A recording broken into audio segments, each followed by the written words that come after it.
Yo, what's good, everyone? It's your boy GD, the sports actor, and today we're going to be breaking down the final coaching staff under John Harbaugh for the New York Football Giants, and super excited about this. I know we've been a little bit quiet when it comes to the New York Giants, but we have been covering and watching the New York Knicks, but we don't want to get lost in the sauce, and we want to make sure that we give the information that's out there, give our opinion, and discuss exactly what changes are being made on the New York Giants. Super excited. Can't wait till football season is back. And, John Harbaugh has already come in and he's created a ruckus. He's already come in and he's already put his stamp on what this team is, on what the identity will be. And it is truly, it's beautiful to see. It's really beautiful to see.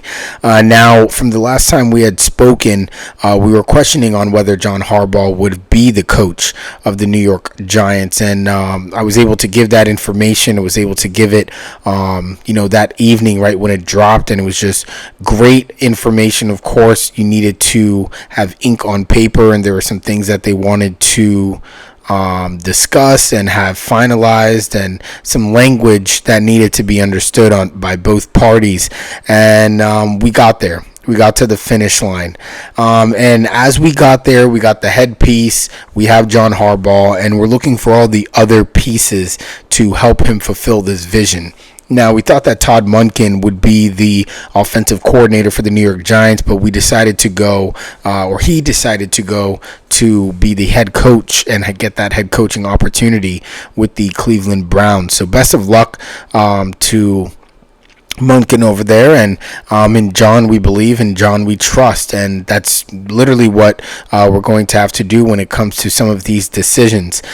Super excited about the fact that when it comes to John Harbaugh and making these decisions through not only the staff but also player personnel, John Harbaugh doesn't really have to answer to anyone but ownership. John Harbaugh is the one making the decisions.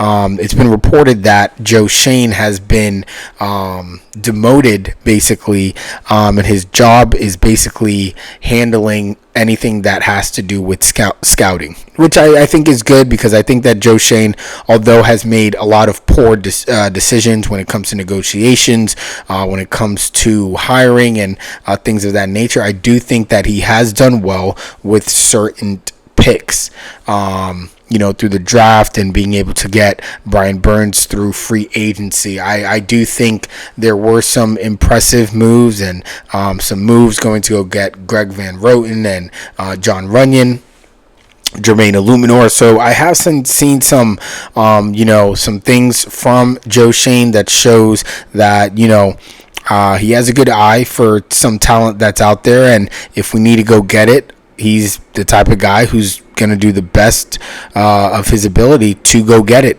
and he usually does. So I will give him credit for that, because you have to give credit where credit is due. But when it comes to leading this team and giving it an identity and a direction, not everyone can be the captain of the ship, and there's only one captain, and glad to say that John Harbaugh is the captain of this ship.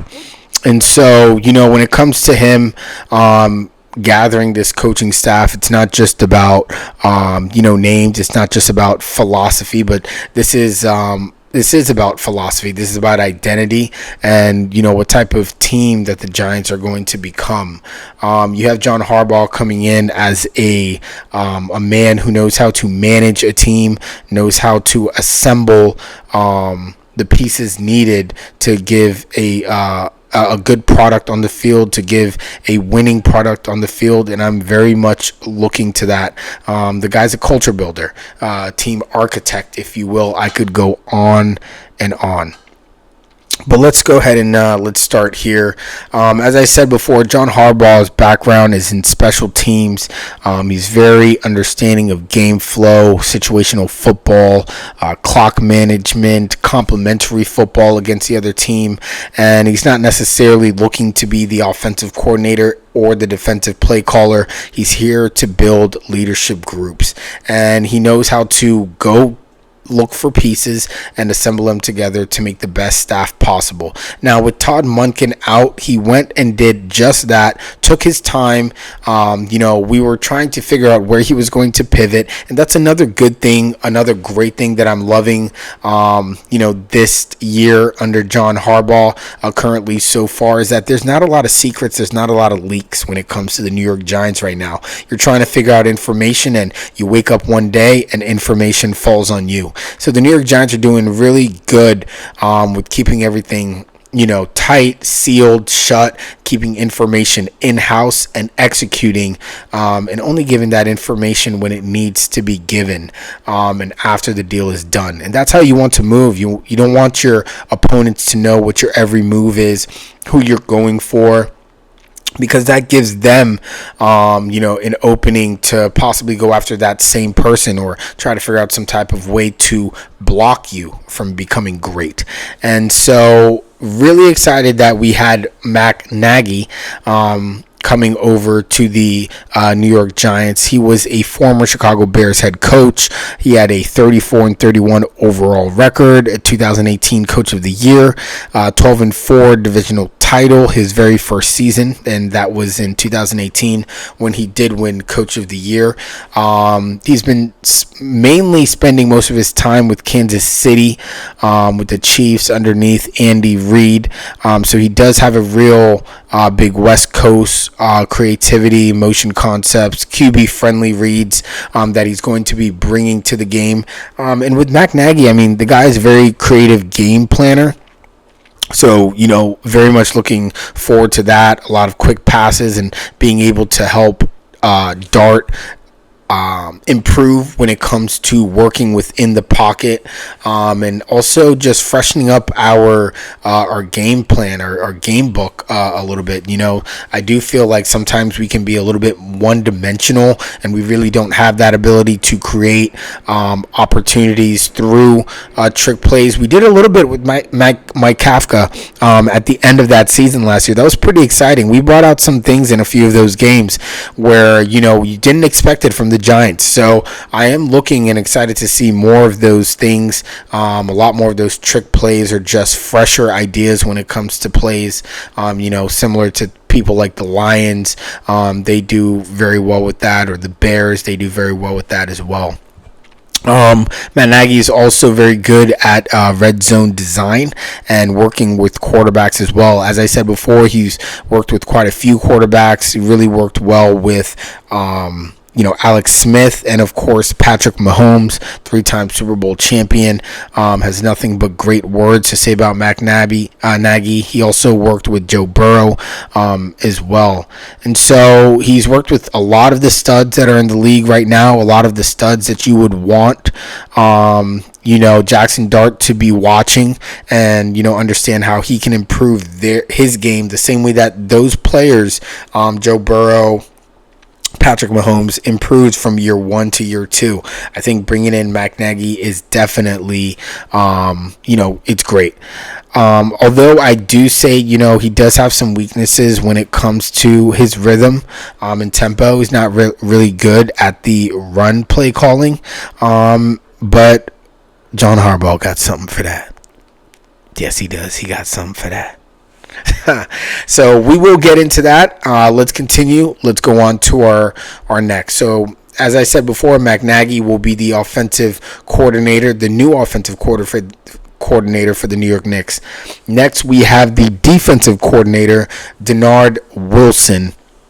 Denard Wilson coming over from Tennessee. Seems like we love everybody that comes from Tennessee. I don't understand why. Has me a little bit skeptical, especially after we just had that Shane Bowen trauma and what he brought over from Tennessee. We definitely don't want a repeat of that. But Denard Wilson, he did work with the Ravens. He's worked with John Harbaugh in the past. So bringing him over makes perfect sense. They have that relationship, and he was the Titans defensive coordinator from 2024 to 2025. I believe in 2024, the Tennessee Titans ranked second in total yards allowed and second in pass defense. Now, those are huge improvements from what the New York Giants are doing on defense. And so anything helps. Anybody who comes with that type of, especially that 2024 season with the Tennessee Titans, anybody who can come with that caliber of coaching, I believe will be a huge step up. And we did retain Charlie Bullen, who seemed to show flashes, when he was taking over as that interim defensive coordinator. You saw guys like Abdul Carter, you saw guys like Brian Burns just really start to electrify and churn back up.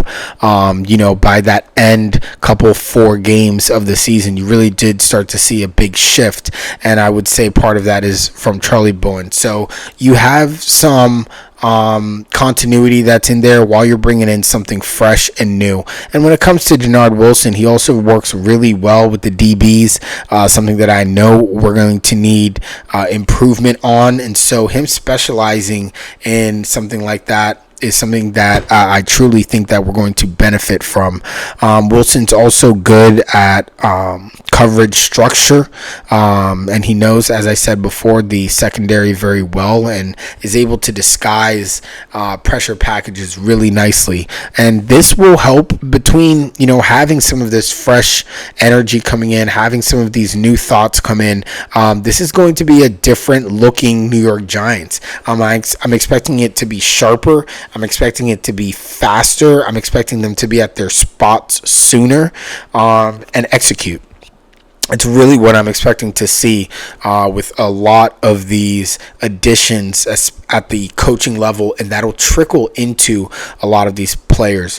We brought in a new special teams coach through Chris Horton, and Horton might be an underrated hire here. He's a longtime Ravens special teams coordinator, top tier in the rankings for years when it comes to leading special teams.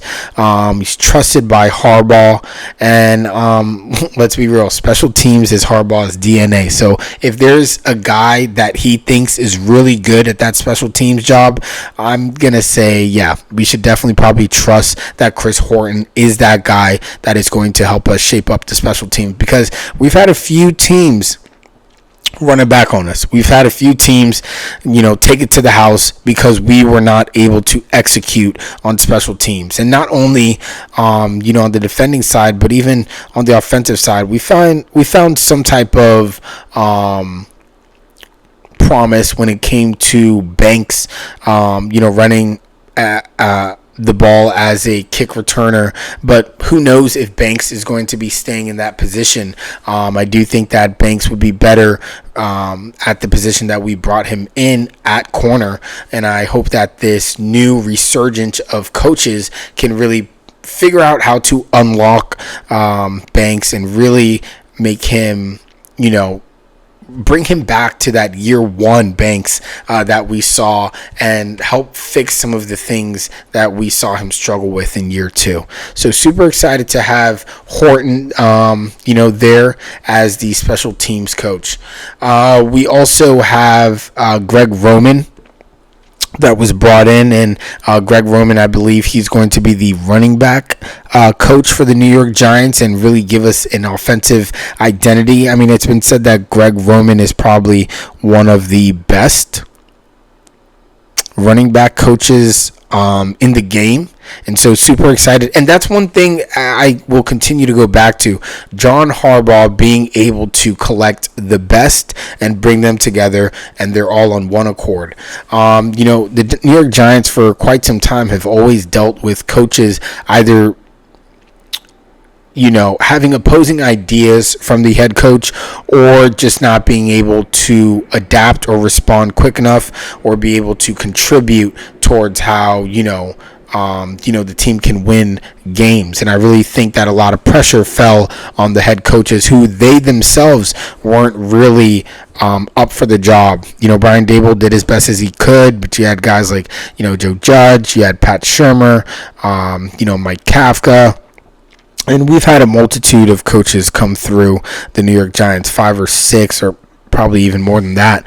But, when it comes to, having these assistants, during practice, you're during these meetings that these coaches are going to be able to have, they're all going to be on one accord in terms of, this is what I do well, this is what I excel at, I'll be able to take care of this, and when we meet in the middle, we'll be able to just join, lock in, and it will be fluid. Gears just rotating and grinding on each other, and we won't miss a beat. So I'm super excited about that. But back to Greg Roman. Roman's known for, power run schemes, QB run packages, play action heavy offense. And so that'll help when it comes to Matt Nagy, as we said, who is very creative when it comes to making the plays, but has also had trouble in the run game, and executing some of the pass game. So you have a guy who's good at, the pass game and creating schemes through Matt Nagy, and then you bring in a guy like Greg Roman, who does very well when it comes to run packages and being able to build a strong run. And so his systems are built for mobile quarterbacks. And I think, we have one of the best mobile quarterbacks in the game through Jackson Dart, who can really use his legs. So I think there will be a lot of opportunities for RPOs, play action, and to be able to just give the defense just a little bit more than the one-dimensional type of Giants look that I had mentioned earlier. And as I said before, you have a couple guys who are retained. Tim Kelly, the tight ends coach, glad to see him back. I thought he did well with Theo and Bellinger. And then you also had Charlie Bullen also come back. I heard that the players, especially Brian Burns, really advocated for him and really wanted to see him back. And John Harbaugh said, "I will grant you your wish." And so the Giants are building a leadership infrastructure that comes with experience, and a lot of it, something that is needed. It's not a one-man show. It's nothing flashy. It's just a lot of good, hard-working guys who love football. Some guys who are looking to build themselves back up and make a name for themselves again when it comes to that head coaching pool. You got some guys who really want to show that they've learned and that they're able to execute at a high level. And so we've built a coaching ecosystem, where Harbaugh is the architect. You have Nagy, who designs the offense. Wilson commands the defense. Horton owns special teams, and Roman influences the identity through the run game and being able to influence some run packages with the QB as well. I mean, that is layered leadership across the board at all levels, and that's only something that John Harbaugh could do. This is exactly why I am excited about him coming, revamping everything that we had in the front office, and saying, no, I'm going to restructure this so that we have leadership and we have stability and we have experience in the room, because that is what's needed to help develop these guys and get them to the next phase. That next phase that we know the New York Giants can be. And so the question here is, will it work? That's a big question. It'll depend on a few things. The quarterback play, the execution, and as we saw this year, health will be a big part of it too. Not losing too many players. We need to have depth for some of these spots where players might have a few weeks out. And we saw that this year. We saw that missing Cam Scatterbo, missing Neighbors, missing Dart for part of the action as well. Missing McFadden. Holland had gone out. Adebo had gone out for a little bit. So, health is going to be a big factor as well. But from a coaching standpoint, this is experience. It's stable. It's a professional football infrastructure look on how you're supposed to build a team from the top down, if you will. even though it's a players game. This game is all about the players. And, if you're a Giants fan, you should definitely feel, a little bit more optimistic than in previous years. I really do think that we have something going, and I'm really, really excited about it. So this is your full coaching breakdown. Of course, we'll be going into more information as we receive more information. We have a few exciting things coming up in the next months. While everything is quiet now, things will ramp up quickly. We have free agency that we can look forward to. We have the draft, or the combine. Apologies. We have free agency, we have the combine, and then we have the draft. And then, not too shortly, it'll be OTAs, and we'll be back there on that field, back there choosing our Final Fantasy players, and back there rooting for our New York Giants. So super excited. If you've stayed this long, appreciate you. Write any comments, like, subscribe. If you have any opinions of your own, definitely put them in the comments, and I'd love to talk about them as I read them. And just want to say I appreciate you guys. If there's anything that I can improve on, make sure to let me know. And as always, let's go Blue.